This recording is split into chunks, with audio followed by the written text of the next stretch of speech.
Venezuela की विपक्ष की नेता मारिया कोरिना मचाडो ने अपना नोबेल शांति पुरस्कार अमेरिका के राष्ट्रपति डोनाल्ड ट्रंप को समर्पित कर दिया है।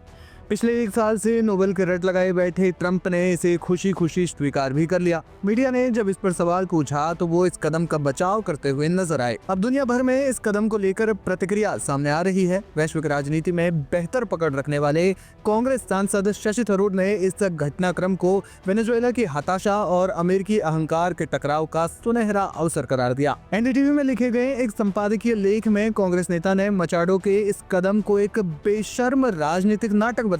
उन्होंने लिखा, ट्रंप को व्यक्तिगत रूप से नोबेल पदक सौंपकर मचाडो ने एक ऐसा नाटक किया है जो बेशर्मी की हद तक पहुंच जाता है। ये घटनाक्रम नोबेल पुरस्कार और उसकी प्रतिष्ठा के माध्यम से उस चीज को खरीदने का प्रयास था जिसकी फिलहाल कमी है।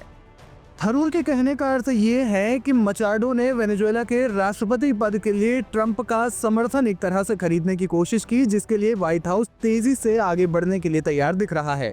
दरअसल थरूर का तात्पर्य अमेरिका द्वारा वेनेजुएला में वर्तमान उपराष्ट्रपति रोड्रिग्स को अपना समर्थन देने और मचाडो को दरकिनार करने से है। मादुरो को हिरासत में लेने के बाद की गई प्रेस कॉन्फ्रेंस में ट्रंप ने मचाडो को लेकर कहा था कि उनका वेनेजुएला में कोई बड़ा समर्थक दल नहीं है, ना ही उस दिशा में कोई उनकी इज्जत करता है, इसलिए वो मचाडो को समर्थन नहीं देंगे। थरूर ने कहा कि मचाडो का ये कदम उनकी राजनीतिक हताशा का सबूत देता है, जबकि ट्रंप ने अनैतिक क्रूरता का ऐसा स्तर दिखाया है जिसे लेकर उनके आलोचक अक्सर उन्हें कम आंकते होंगे।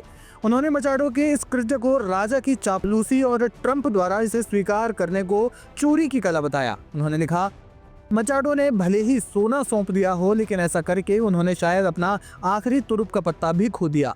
हमेशा की तरह सौदेबाजी करने वाले ट्रंप ने अपने विशाल संग्रह में एक और वस्तु जोड़ दी है। एक्सपर्ट्स कहते हैं कि वेनेजुएला की सरकार को इस समय अमेरिका चला रहा है और मचाडो अपना नोबेल उन्हें देकर सिर्फ ट्रंप को खुश करना चाहती है ताकि उनकी गुड बुक में आ सके और उनका समर्थन हासिल कर सके वेनेजुएला के राष्ट्रपति के लिए। हालांकि इस घटना पर नोबेल कमेटी ने भी प्रतिक्रिया दी है। कमेटी का कहना है कि विजेता मेडल, डिप्लोमा या पुरस्कार की राशि को किसी को भी दे सकता है, बेच सकता है या फिर दान कर सकता है। कमेटी ने कहा, इतिहास में पुरस्कार के आधिकारिक प्राप्तकर्ता के रूप में मूल विजेता मारिया कोरिना मचाडो का ही नाम दर्ज रहेगा। नोबेल पुरस्कार को ना तो किसी और के साथ साझा किया जा सकता है और ना ही इसे आधिकारिक तौर पर किसी और के नाम ट्रांसफर किया जा सकता है। यानी कि मचाडो ने ट्रंप को नोबेल पुरस्कार सौंप जरूर दिया हो, लेकिन आधिकारिक तौर पर 2025 की नोबेल शांति पुरस्कार प्राप्तकर्ता के रूप में मारिया कोरिना मचाडो का ही नाम इतिहास में दर्ज रहेगा। फिलहाल शशि थरूर के इस बयान पर आपका क्या है कहना, हमें कमेंट सेक्शन में जाकर जरूर बताएं।